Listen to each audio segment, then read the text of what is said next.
Hi, I'm Laura Fusey from FactFo. Thank you for joining us. And today I'm interviewing Debi. Debi is part of the FactFo steering committee, and it is a pleasure to work with you, Debi. From the moment that I went public with my idea of FactFo, Debi was part of the group of people who came to listen to the presentation, and ever since then you've been quite involved with FactFo. So thank you, Debi, and tell us all a little bit more about yourself, please.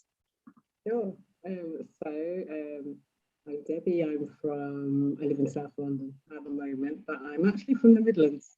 In terms of upbringing, I'm a celebrant. I focus predominantly on funerals, although I trained across the board. So just in terms of ceremony. However, my focus is funerals, and I do a lot of work around bereavement. I work with families at the point of when they've had a death in the family, usually, and they ask me to come in and talk to them about the actual ceremony. And so when I work with families, I go in, it's almost like holding their hand until the actual ceremony has taken place. So we will have a number of conversations. We'll talk about the order of service. We might talk about the layout of the program. We'll talk about the type of tributes that people want to give and who's going to give it, how they're going to give them, whether what I'm doing. I will do everything and nothing. So what that means is that I will lead the whole thing. I will do all the talking, or I will just facilitate the service, which means I would be just calling people up for who's going to talk next, as opposed to doing, the whole thing and talking through and reading out tributes, poems, eulogy, everything. I do like an interview process and to find out more about the person who has died. Often I am writing the eulogy, and whether this is for me to read or whether it's for me to hand over for the family to read.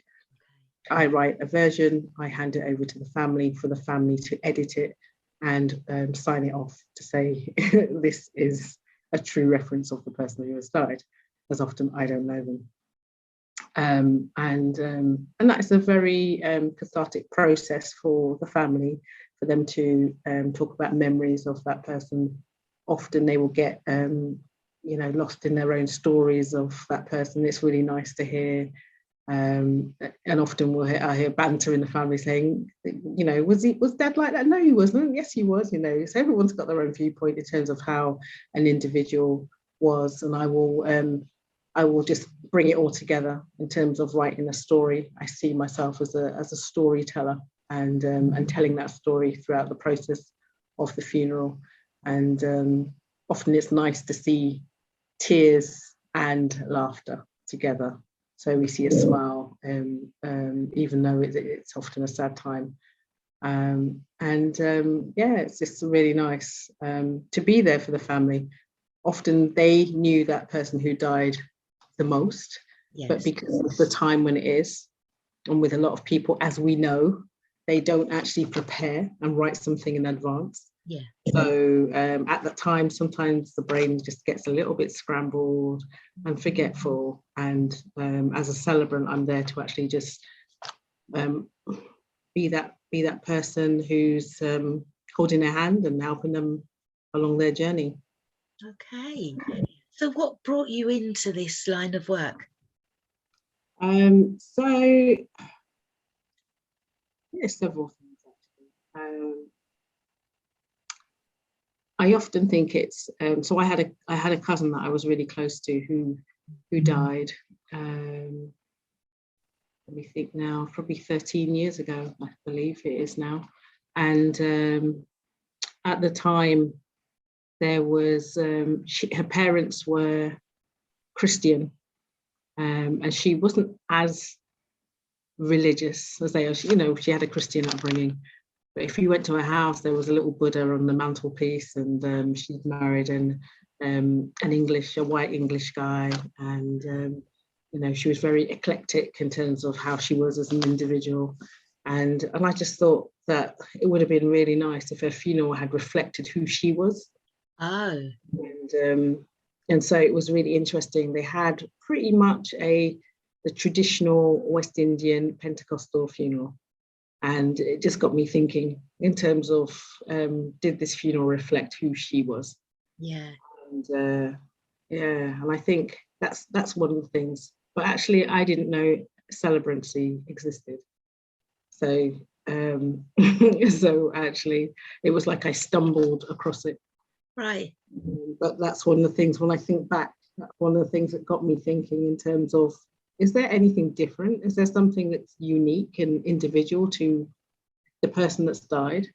Because often people, and especially I say Black people, but also other people, but Black people predominantly, they will go to church because that's what they know, that's where ceremonies happen. Yes. And so they go there for christenings, baby blessings, for weddings, for funerals. That's what they believe. That's what happens.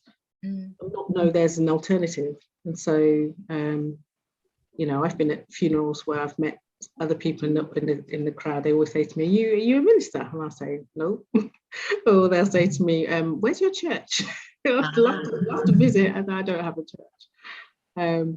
And so, and then, or they'll say to me, if I had known one of you existed, I would have had you for, you know, such and such. So, but I think it's being recognised more. I'm getting more and more people contacting me directly.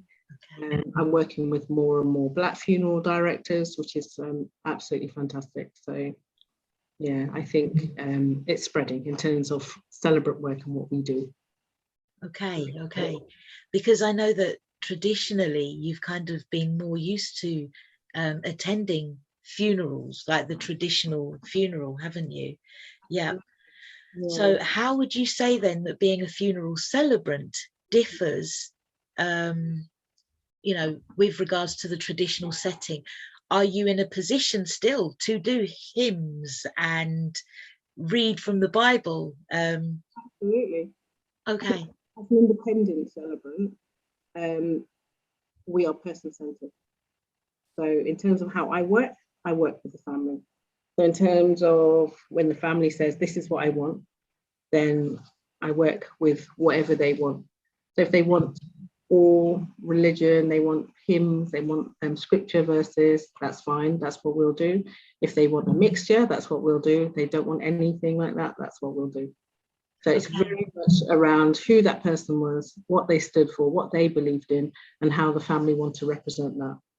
I have done funerals where I've, it's been all songs. So it's almost like everybody chose a song that represented that person to them. And for the whole time, we just listened to songs. And then I've done a mixture of religions where there's been, there was a South African, Hindu, Methodist, South African, Hindu, Methodist funeral, So I had the all in one. I brought everyone together. So we had the Methodist minister speaking, I had the Hindu priest doing the flower ceremony, and so that was lovely. And it's really talking to individuals to find out about who they were. So I had a Maori princess.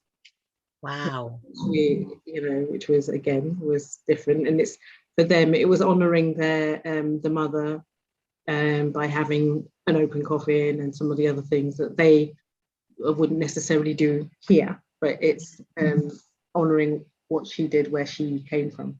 Yeah. And, so, it's very different. And, it's good to honour and talk about and bring them to life in the story of whatever's written about them. Okay, so you've been doing this work consistently since 2013, would you say? I started in 2012. I trained in 2012. I wouldn't say I'm consistent. This is not all I do. Okay. So I do other things, and my background's training and development. I do project management, and I still do other things, and I'm a student as well. Okay. So busy. You're busy. So I do this, but I don't do it all the time. Okay. I actually do the work that comes to me. Yeah. I don't chase work anymore, but I do have work that comes to me. That's a nice position to be in, isn't it? Yeah, it is. Yeah. It is. Okay. And you also run the Lost Cafe as well, don't you? Yeah. So Yeah. the Lost Cafe is a space for, I should say, the Lost Cafe Dimensions of Grief is a space for people who come from the African diaspora, for Okay. us to come together to talk about all things bereavement, death, dying, and grief. Okay.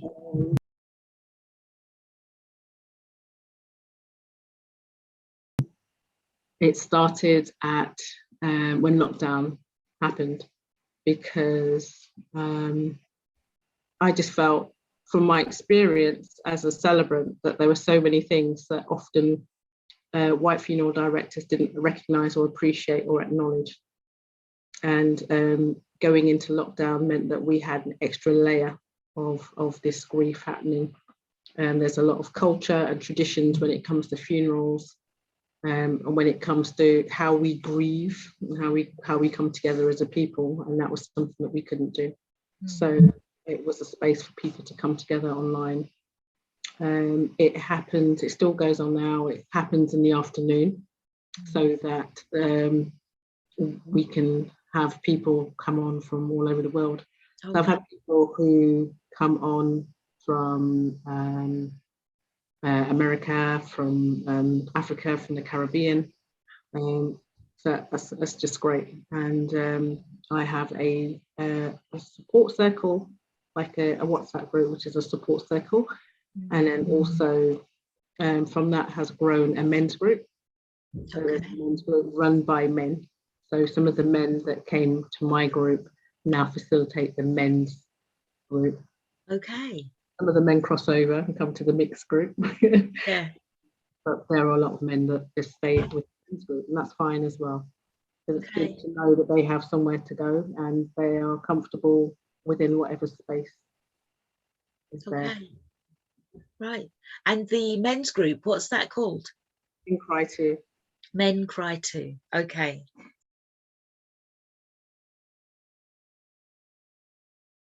And It'll we're be nice. actually saying that men do cry too, because often Men cry men too. feel that they need to be strong and that they can't cry. And so it's a space for them to actually talk about emotions, talk about feelings, talk about things that they feel affect them. Yeah. I mean, there's been times in the mixed group when we've had some of the women say, I've got sons, or I've got a partner. I want to know what the men are talking about. Why can't we come? Right. And you know, yeah, but it's good because the men who come to the mixed group will also talk about things from a man's perspective as well. Okay. And obviously men are going to have different perspectives depending on their background and where they're coming from. Yeah. It's fundamental, isn't it? Because, you know, there are so many generic spaces. And then, you know, we need spaces as African and Caribbean people. But then, yes, our men need their own spaces as well. You know, it's necessary, it's vital, in fact. And I think fundamental in re-establishing strength and a sense of community as well. Yeah. They Okay. have their own support group as well. They have a support circle or WhatsApp group as well. Okay. Yeah. And just to say, I did start running death cafes before lockdown in person. Oh, okay. So January 2017 is when I started running death cafes. I would do it locally to me in the cafe next to the library in my local town. Okay. And it was because of lockdown I stopped. So at the end of the last Saturday of the month, every week I would run a death cafe, as it was called back then. Yeah. And obviously lockdown came and I had to stop. So the last one was February or March? No, February. Yeah, February 2020. And then I started the Lost Cafe at the end of April. Right. Yeah, and my And I also started I do a generic death cafe Okay. as well, which anyone can attend. Okay. Do you find that it's the services that you provide are well supported by the community? Do you get a good attendance? To the one for the Lost Cafe, Dimension of Grief, yeah, Yeah. That's just a fantastic group. It's just the people that come to that. I mean, the people who come to that and really participate, they get so much from it. Yeah. It's just there's a core group of people who have come along and kind of stayed with it. There's people who will drop in, like they might come 1 week and then don't see them again, or they might come sporadically. And then there's other people who may come once, feel that they got what they needed, and have never seen them again. Okay. So the offer's always there for people to come. When we first started, it was weekly, and it was just so much. We just couldn't keep it up. I started it with a friend, and then she went her separate way after, at the end of like a year ago now. And so I carried on. And one of the other ladies who logs in every week from America, she's become my co-facilitator, which has been amazing. Yeah. So, and that's, every 2 weeks. And there's even been a time when I couldn't make it, and it was great because that is like my dream, to see it carry on without me. Yeah. It's not, I don't want it to be my thing. I want it to be a community thing. Yeah. It's for everybody to come together. And, on Saturday, yesterday, we had our first group for the year. Yeah. I don't think I hardly said anything because it just flowed. It just flowed. There was lots of new people on there talking. Yeah. It was just great to see.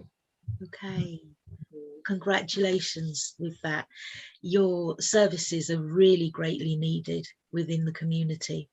And it's just good to know that there is somewhere online that people throughout the world can access, Do you think that it would ever be necessary to have a forum where people met face to face? Would that kind of defeat the object now?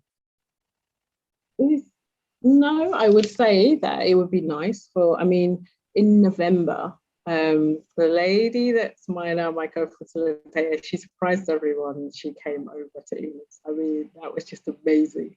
And we just all had the best weekend, and a group of us met up. And for quite a few of us, it was the first time we were meeting. Yes. In person. Right. It's like everyone knows each other online. Yeah. Meet in person, it was just amazing. Yeah, it's like, oh my gosh, you've got legs. Yeah. Yeah. It was just amazing. And, okay. And so I don't think we need to meet up as such in terms of what we do, in terms of the group. But I think it's nice sometimes to actually have human connection. Yeah. Yeah. It's nice to have human connections. Another lady that comes, her mother died at the beginning of lockdown. Okay. And I met her because I was a friend of her mother's, and I did her funeral, and I've remained friends with the daughter who comes to the Lost Cafe. And then we did the memorial service in September, and it was such a beautiful event. Lovely. And what was really nice as well, so our male facilitator, he's the DJ, he was playing. So it was all like these connections that are coming together. It was amazing. It was so nice. Such a nice event. It sounds so much like the Lost Cafe is a gift, that can bring so many people together and just soothe hearts and minds in a way that we need.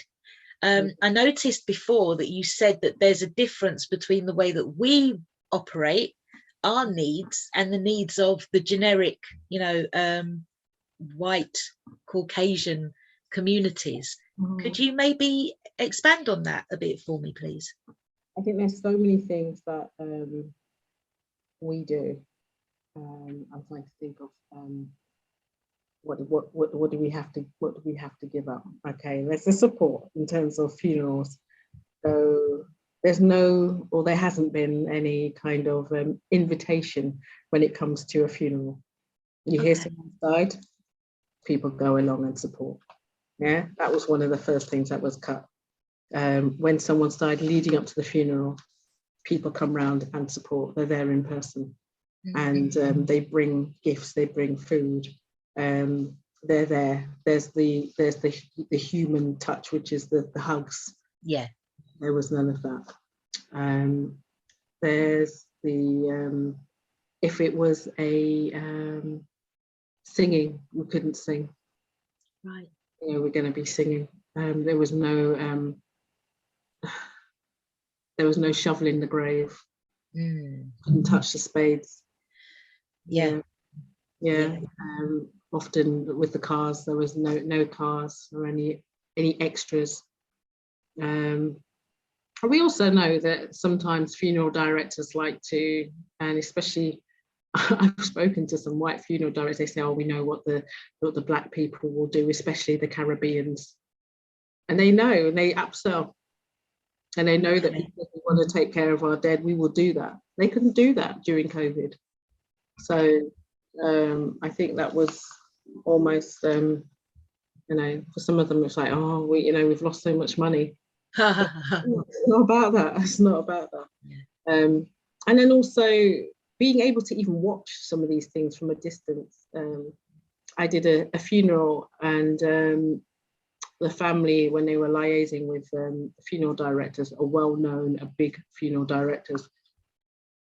And the family had called me in, so I wasn't dealing with the funeral directors, although in hindsight, I wish I had. And when I was saying to them, I said, there's just two questions I want you to ask, because you said these are really important. One is whether or not the coffin can sit at the top, because that's what you want while we do the ceremony before we lower it. And then the second one was whether or not you can watch the backfill, so the shoveling of the and the funeral director said yes to both. Okay. So this is the family that's already distressed and distraught. When we got to the funeral, they said no, the coffin's got to go straight in. That was the first thing they said. And then the second thing was they sent the family away while they did the backfill. Very specific questions that were asked, where the funeral director answered affirmatively. And then on the day, and they were very flippant about it as well. Well, and then the grave diggers actually at the cemetery said, oh, they should know that. They're here every day doing funerals. So, and it's just like, oh, sorry. Like, the family were just so upset. They're already upset. Yeah. So it was like managing expectations by asking these questions so that they knew. Yeah. In advance, but the process of backfilling is so important to our community.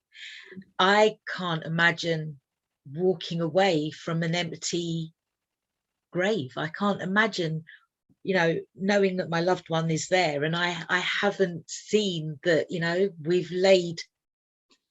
we've put the soil back where it belongs, and that we have actually completed the process. So I can't imagine how that family must have felt at that time.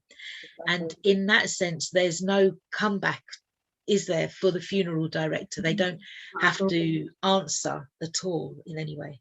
No, not at all. Okay. And something else actually that I didn't say was often when we have funerals, often we will, even if we don't have an open coffin at the funeral, often the family like to go and view their loved one before the funeral, if not at the funeral. Sometimes they dress the body as well. That was taken away as well. So for many, many people, and I get this across different races, different cultures and ethnicities, but that's something, because it's done a lot, that was also taken away. Okay. So a lot of people who are saying, I don't even know if it was them. Yeah. I just can't be sure. There's nothing I can do about it. It's like that's going to haunt me forever. And of course there's repatriation that was taken away, and then also being able to go abroad, because we've got family, we've all got family that's somewhere abroad. Yeah. Able to actually attend funerals abroad. Yeah. Yeah. So all these things. And then I think dealing with support services that are not catering to our needs has not helped. And I will always use the analogy of when we're working with other people who don't know how we do things, we get in a lift and we have to go down before we can go up. And I think that's one of the things that's been an issue. That's a really strong analogy, isn't it? Okay, I'm going to stick a pin in that and come back to it. But you mentioned earlier on the word upselling. Could you just enlarge on that? What do you mean upselling? You said that there was like some funeral directors who know what we want or what we require, and that they've lost money through COVID. So can you just explain? Can you just break that down so that our viewers... Things like coffins. So selling, for example, a casket instead of a coffin. Okay. You get a bigger coffin, one that, I mean, it's interesting now when we think about it, because being upsold, so being told that your loved one's going to be safe and secure and nothing's going to happen to them, they're going to look the same. Yeah. So therefore get this coffin, which is airtight, you know, things like that. And a lot of the time we will do that because we want our loved ones to have the best. It's like, for example, having how many cars are needed, having a horse and carriage, for example. Yeah. There's a whole range of things. Oh, I know one, embalming. Embalming's big in the Black community, I would say. Yes. I mean, it's partially, I'd say, quite big because a lot of us like to have open coffins. Yes. We're sold that as well, that if we're going to have an open coffin, we need to embalm to preserve, which is not always true. And there are funeral directors now who don't embalm, they don't believe in it because it's such an invasive process. And there are oils, there are ways of preserving the body, and maybe not as thoroughly as embalming. However, there are ways of rubbing certain oils, natural ways that can be used with, with dead people to keep their skin more supple. Yeah, that is really good to know.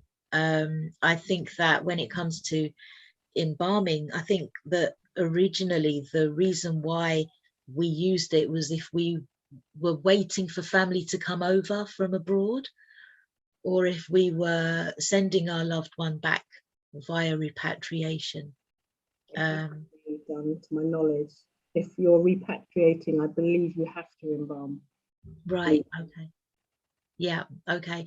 Yeah, I guess that does make sense. Yeah. But we actually don't necessarily need to do that, and we can preserve the body in other ways. And yes, it can be very intrusive to the body, that is not necessarily respected. Our bodies are not necessarily respected by those who are of other cultures. Yeah. Okay. So as well as the services that you've said that you offer, you did mention in your introduction as well that you're a student. I am. Okay, so what's that about? What are you doing? I am doing some research. So I am doing research around, I'm looking at how older couples survive when there is a bereavement and the trauma around that, what kind of support there is, more so for African Caribbean couples over 65. And so again, it's looking at whether or not those support services are fit for purpose. Yeah. And what kind of things they turn to instead. So often there may be family It might be that they deal with it in their religious circles. Yeah. Yeah. So, yeah. Okay. So that's really good. Would you say then that there needs to be more services that are available for us, by us, with regards to bereavement?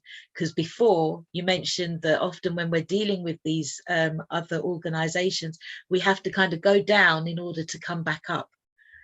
So what are your thoughts with regards to that? I think with the older generation, sometimes they may not use counselling. Yeah. It might be that it's more of a circle. It might have to be someone who I don't know, penetrates the circle of wherever they're going, but maybe comes at it from a different way in terms of support. I'd say that even if they wanted to go to counselling is not always financially the way forward for some people in terms of their pocket, of what they can afford.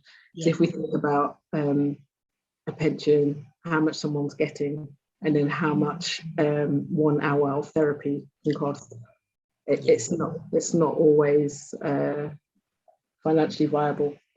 So I think we have to think about that, even if that is something that is available. If I think about the service that I offer, I do have some elderly people that come. And so it's really nice to see them as part of it, and they're really respected by the others, youngers on the group. However, there is also the aspect of being able to use technology in this day and age, and being able to access things. So I also know older people who can never get on a Zoom. They're always shown how to do it, but it's always difficult. So I think that's a barrier as well. So there's lots of different things. I think in terms of where somebody's a part of, so if they're part of a community group, or if they're part of, as I said before, a religious group, then it might be going in that way. So I know churches now and other religious settings that are now looking at bereavement differently. It's one of the topics that we often spoke about, just in terms of in church. And I ran a focus group with some young people not too long ago, and they were actually saying the same thing, which was when they had feelings either around mental health or around grief, when they spoke to older people in the church, the answer was, God will look after you, God will find a way, look to Jesus. And they walked away feeling lost because, okay. Yeah. You know, it was like, what happens? You know, okay. And I think, and that happens a lot in church as well, when I've spoken to older people. When they're in it, when they're feeling that their religion is not really supporting them at that moment, you know, often there's anger with God in terms of why did they take their loved one away? And for them, they want someone real to talk to in terms of, you know, to support them from a religious perspective, but being real, and they're going through a pain. Yes.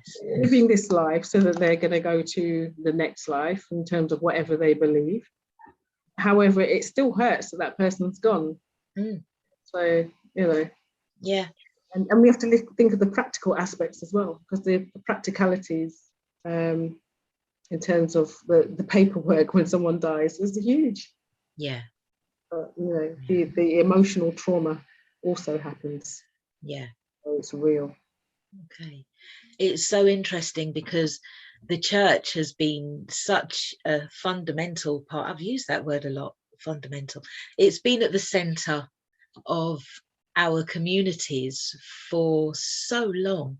Religion is so deeply entrenched within our original culture that I think the experience of COVID just seems to have pulled the rug from beneath it in a way, and highlighted many areas that maybe could do with strengthening with regards to the social outreach or the ability to actually benefit people at the time of such deep and, yes, physically painful sorrow.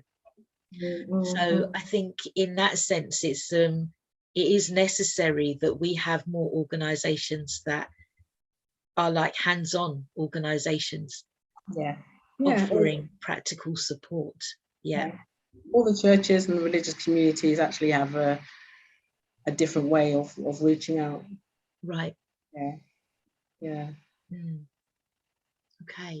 So they can touch people and reach people. I think when it comes to funerals, you know, I think that one of the questions that you asked me earlier was about the difference in terms of a religious funeral and using a celebrant. And so it's quite interesting there, because often we have people now who they might have a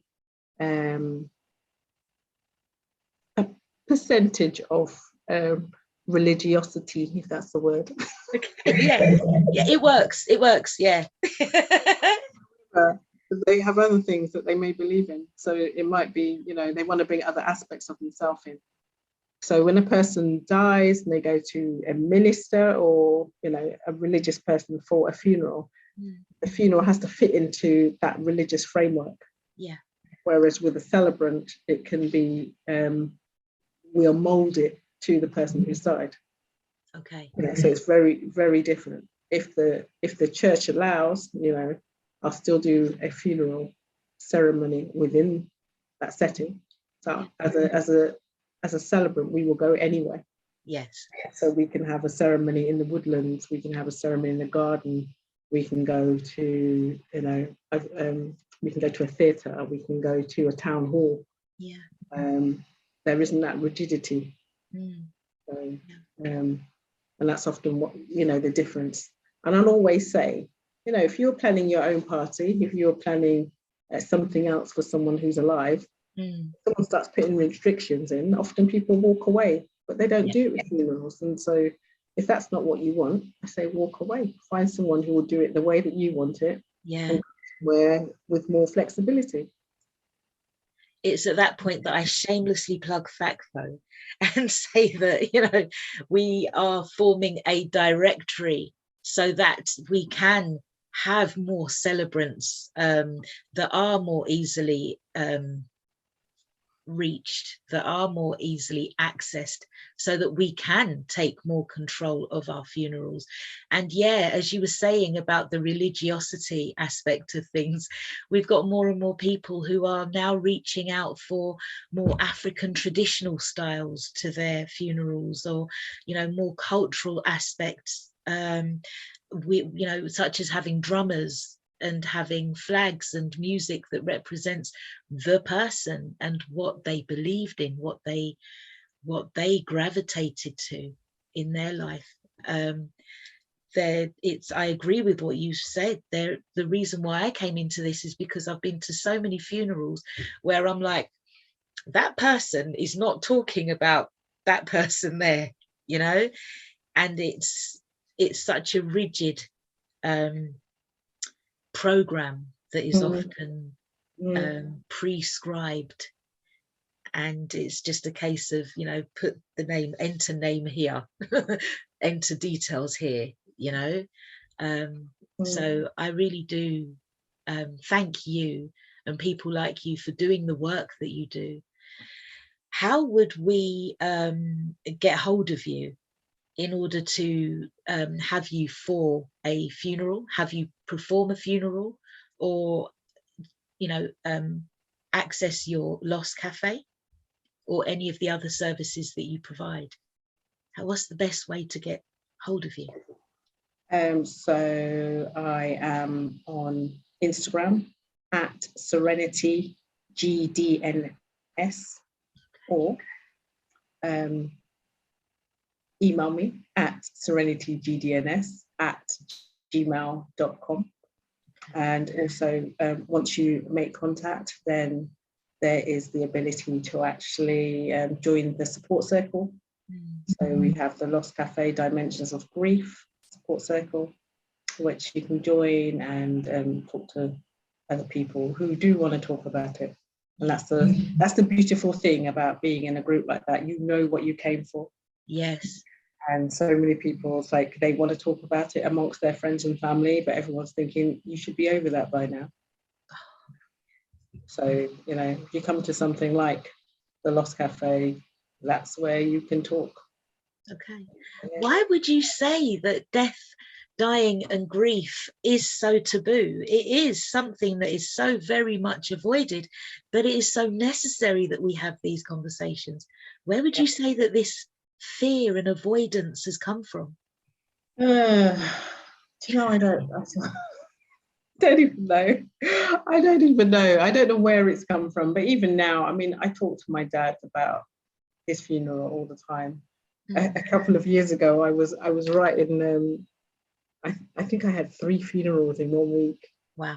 And I was thinking, I need to take a breather from this. I was writing like how many eulogies at the same time. I thought, I'm going to write my own eulogy. Okay. So I did. I wrote my eulogy. I sent it to my brothers. They were going, okay then. And then one of them said, so does this mean we can't change this? Or is it that how we see you? But I think it's a good start. And I think that's the whole point in terms of writing what you want. It is about other people, about supporting other people. So at the end, there's less to do. Yeah. And there's less thinking to do on the practical side, because there's going to be so much emotions that come up that, you know, sometimes we don't want to spend time thinking about, okay, what would this person have wanted? That's what happens at the end. It's like, and then people start wading in. So if it's a parent that's died, that parent often may have siblings. If that parent's parents are still alive, you know, everyone's coming in and everyone's saying what they wanted. A friend of mine on the group yesterday, she actually said, my mother said what she wanted before she died, so no one else got a look in, because she said it. She said, this is what I want. This is how I'm having it. Right. Yeah. Okay. So this was like great. Yeah. And on the Lost Cafe, I want to say that we do smile and laugh, and you know, some things are funny. I mean, a man joined yesterday for the first time. One of the things that he said, which I've never thought about, was he said he's done everything in terms of planning his funeral. But one of the things he said was that, I've told everybody that I want to be laid to rest in my onesie, because I am being laid to rest. I am going to sleep. Yes. Wow. That is yes. just amazing. That's great.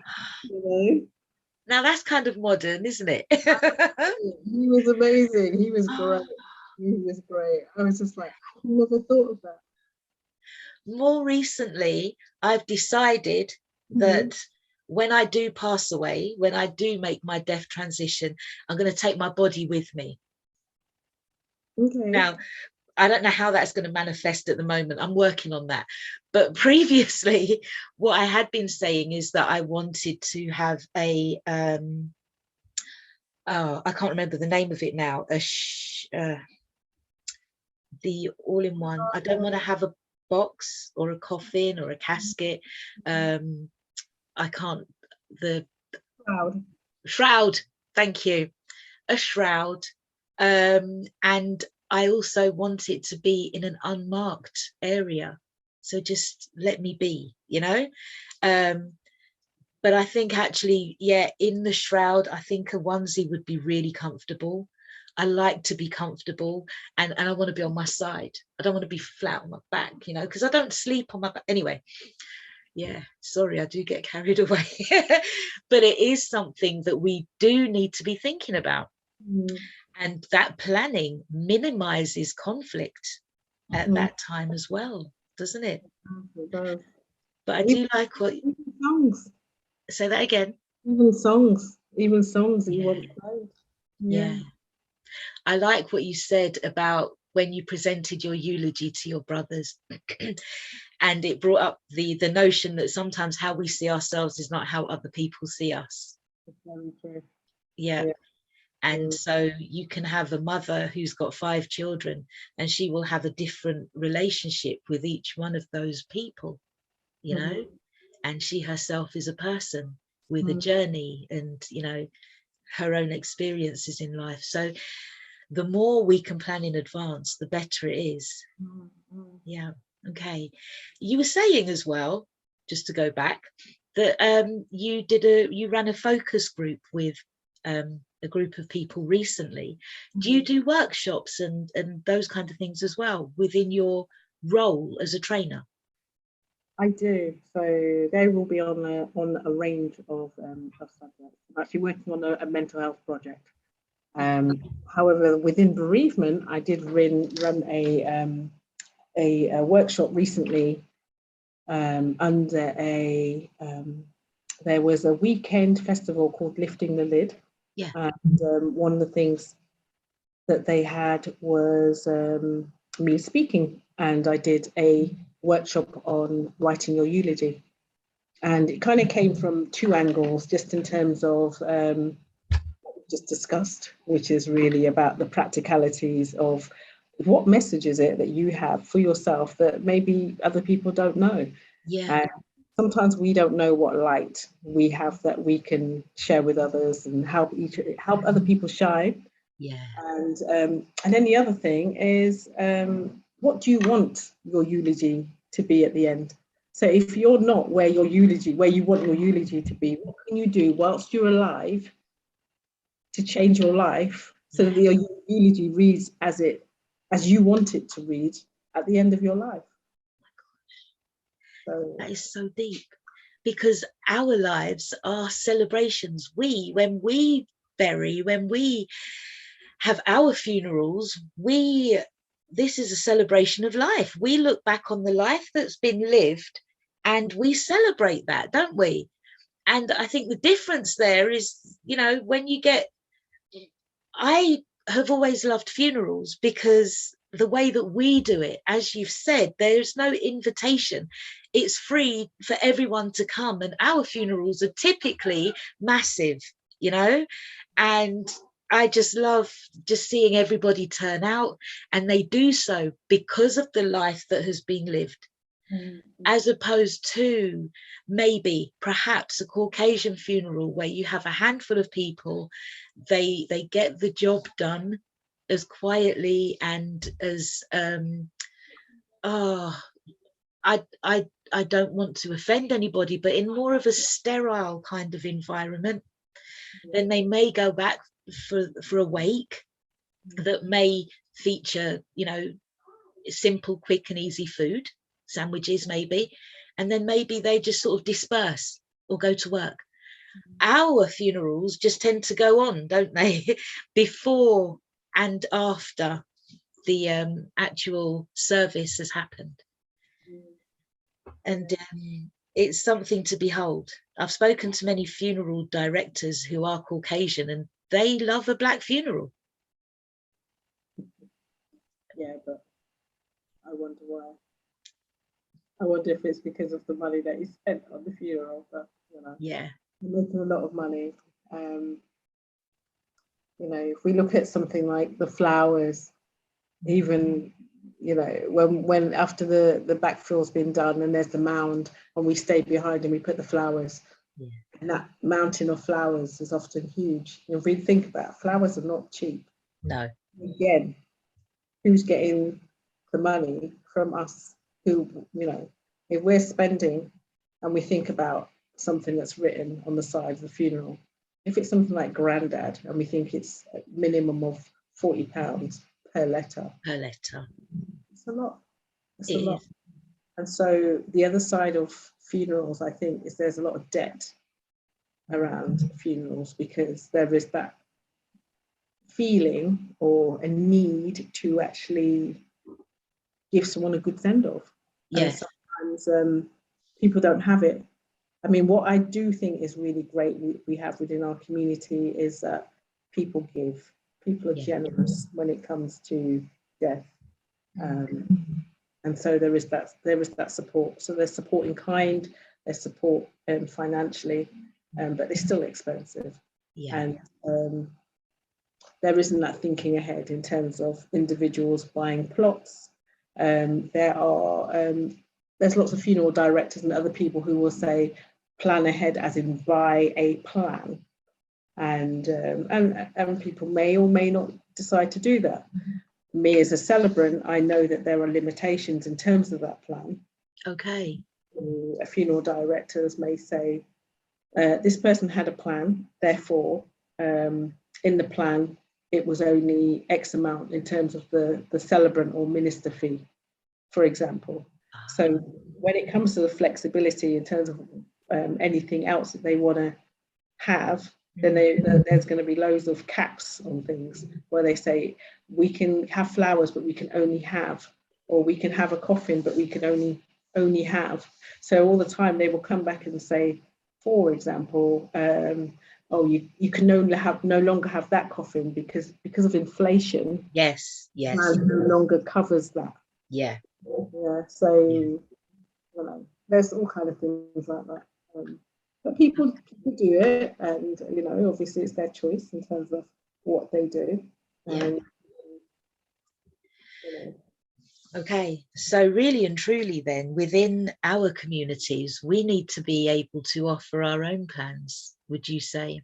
Our own services. Within the FACFO directory, we have 2 florists, but I know that there are many more florists from African and African Caribbean backgrounds out there who we need to be able to access so that we can start keeping our pounds circulating within our communities. And, you know, sometimes I've heard it said, oh, well, I'm not going to go to them because they're too expensive. But then if we all went to them, then they would be able to bring their prices down, you know? So it's very much about us working together so that we can actually give our loved ones the real service and send off that they deserve for the lives that they've lived. I think that the more we rely on people from other cultures and backgrounds, the more we do ourselves a disservice. And I know that sometimes it's not easy to find where our brothers and sisters are who are providing those services. So shameless plug again, facfo.org, www.facfo.org. If you offer a service, if you provide a service of any kind, please do join the directory, because we need you. Your community needs you. And we're not saying that we just service people from African or African Caribbean backgrounds either, are we? Our services are there for everybody. And I'm working in the work that we do, as a celebrant. I work with all people from different backgrounds. Okay. Yeah. Okay. In terms of my experience, however, working with when I did used to chase work, I'd go around to different funeral directors and they'd thank me, look at my card. They say, have you got a card? And I say, yes, I have. And they say, who did you train with? And I'd tell them. And we'd have a little conversation where they can ask me further questions to see if I'm worthy. Yes. My card, and I'd never hear from them again. Yeah. It's very interesting.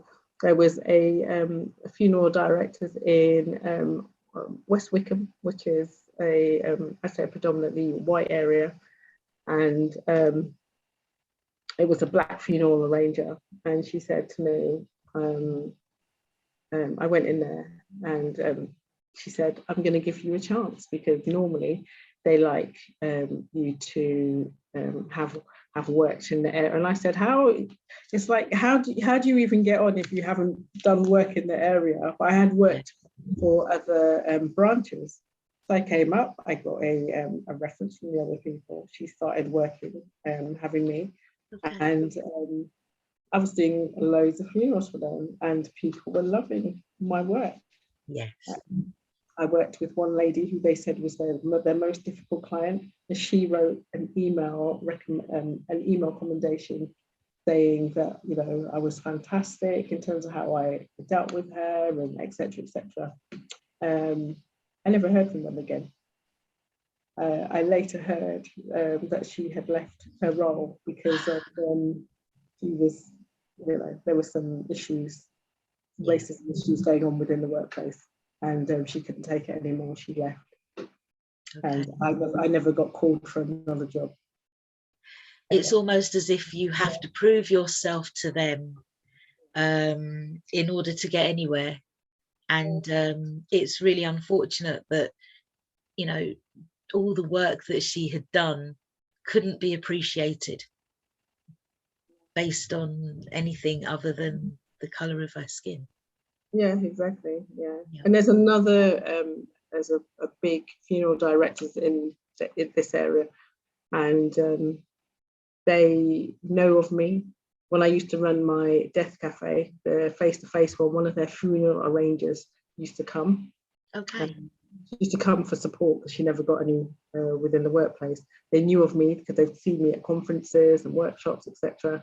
And they say to me, Debbie, you should run like a fair or something so we can come along. It's like, and they were known as one of the big black churches had invited one of the guys in, and after that they got loads of work. Yeah. They just get loads of work. And they do repatriations. They've got funeral directors in Ghana. Yeah, so they get a lot of work from the black community, believe me. Are we talking about? They don't have any black staff. They've never had black staff, and yeah, a funeral. Someone who I did a funeral for, actually. Yeah, anyway, I won't talk about that. Okay, all right. Wow. You know, they say that everything happens at the right time, and this is obviously the right time for us to be having conversations like this, and for us to be endeavoring to support ourselves in every aspect of dying, death, and grief. I can't help but feel amazed, you know, that we're not a little bit more established in this area. And what you've just said about the funeral director, and I believe they're based in Croydon, yeah, who have the monopoly on the black community. I didn't know that they had a branch in Ghana. That is like a knife in my heart. I was contacted recently by, you know, I got an email from a black sounding name. I think, I don't know, somebody like Dwayne something, can't remember the name, but this email was offering to train people to be funeral directors, embalmers, and morticians. And it was a man who was saying that he's in America, and he was saying that he's done work in Mozambique and Ghana, Gambia, you know, and some really remote places as well in African countries. And I thought, wow, that's really good. I mean, we have Tashai, who works alongside FACFO. So, you know, I was going to reply back and just say thank you, but, you know, we've got it covered here in the UK. I thought to myself, let me Google the man. And he was a Caucasian fellow. And I just thought, you know, wherever we're not, they are. And so we need to really just, you know, pick up the mantle and start to serve our own people. And that's, you know, it's great that he was able to find FACFO. I don't know how, but alongside that, we've also been reached out to by people in Kenya and people in South Africa as well, and people in Ghana and Nigeria who are keen to have chapters of FACFO. FACFO stands for the Federation of African and Caribbean Funeral Operatives. Maybe people in other countries will have different names, but we certainly look forward to working with our brothers and sisters globally to provide a service. Absolutely. Needed. It's needed. And on from that, the intention in the future is that we ourselves will be offering training to our brothers and sisters within the UK and further to actually become funeral celebrants, to become funeral directors, and to become bereavement mentors, coaches and supporters, so that we can cover the whole aspect of dying, death and bereavement. So we've got so much more to look forward to within the organisation of FACFO. We look forward to working with people, training them up, our brothers and sisters, training them up and working side by side with them all over the country, so that we can have a network of people who are doing the work. It's a dream that we can have whole services that are provided for us by us to completion. Yeah, okay. Is there anything else that you would like to say to conclude this interview that I have thoroughly enjoyed? Thank you. Is there anything else that you'd like to add? I'm not sure I can think of anything there.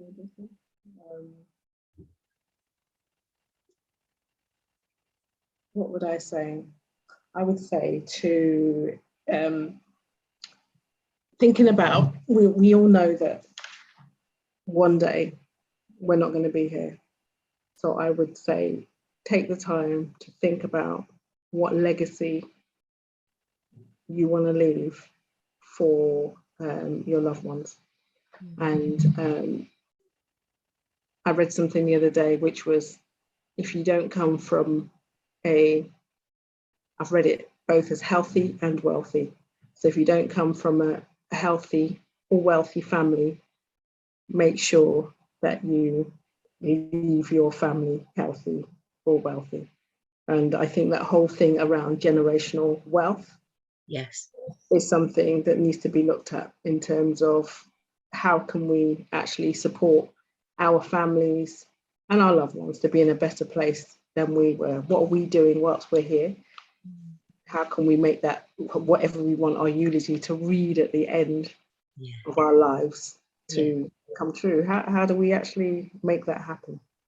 And I think that it's really important that whilst we're here, we do what we need to do so that we live well and die well. Yeah, and it's not morbid, it's necessary. Yeah, okay. Well, thank you so much, Debbie, for joining us for this interview, the first one of 2022. I really look forward to following your progress and seeing what else you're doing throughout the year and the growth of the community via your services. So can I please invite you to come back and speak to us again in maybe 3 or 6 months' time, just to check in, and we can continue the conversation, if that's okay with you. Absolutely. Brilliant. Thank you. Thank you. Thank you for inviting me, and I look forward to speaking with you again, and also working with you on FACFO. Yeah. There's a lot going on. There's a lot going on. So just before we close down then again, can you please give me your details, give us your details? How can we contact you, Debbie? How do we find you? Email me, serenitygdns at gmail.com. So that's serenitygdns@gmail.com. Yeah. Or you can follow me on Instagram, and that's again at serenitygdns. Okay. I will pick up your message and get back to you. Okay, so email serenitygdns@gmail.com. Find Debbie on Instagram at serenitygdns, and get in contact with Debbie as well via either of those means to find out more about the Lost Cafe. It takes place over Zoom every other Saturday afternoon from 3 p.m. 2 p.m. So we say 2 till 4, but if people need to speak, we're there. We will stay on. Right, okay. So 2 till 4, and there's flexibility if necessary, which is something that is often necessary, isn't it, for our communities? We're off at 4 p.m. Right. Okay. Yeah. Okay. We go into the after chat, which can stay serious, or we can move on to other topics. Yeah. Okay. So it's not always just solely death related. Not always, but death relates to so many things. So that's it. Yeah. It touches every aspect of our lives, doesn't it? And yeah, I would personally, I endorse the Lost Cafe, because, you know, even if, you know, for so many reasons, but even if it was just the one that you said, that when it comes to accessing grief and bereavement counselling from the generic organisations that are out there, you know, to pay for 1 hour is often a ludicrous price. How much do you actually get out of that? You know, there's so many dynamics involved in our grief and our loss, and how we celebrate and how we remember our loved ones. So platforms such as the Lost Cafe, Dimensions of Loss, are vital, absolutely vital to the community. So thank you so much for the work you do. I thank you and your team for the work they do, the brothers that you have within your organisation who also run Men Cry Too. If we could have an interview with them, that would be fantastic, so that we could get more of an insight into them and their inspirations and why they feel it's necessary for them to have such a vital platform. So okay, thank you, take care, stay well, and one love. Okay. Also, if you would like to find out more information about FACFO, if you'd like to join the FACFO directory, please contact us at www.f for Federation, A for African, C for Caribbean, F for Funeral, and O for Operatives. That's www.facfo.org, and you can contact us there. You can also email us at info@facfo.org or info.facfo@gmail.com. Also, if you look on the website at facfo.org, you will see that there's a telephone number in the top corner, the right or left hand corner, top right hand corner. You feel free to call that number if you would like support with anything relating to end of life care, funeral support, or bereavement and grief support too. Florists, drummers, live streamers, DJs, caterers. We are building that directory so that everybody can be found more easily, so that we can generate generational wealth within our communities, and so that we can serve you from the heart. Thank you for joining us. I am Laura Pusey and this is Debbie, and we've enjoyed the conversation this evening. We hope that you've gotten a lot out of it, and stick with us. We've got so much more to come.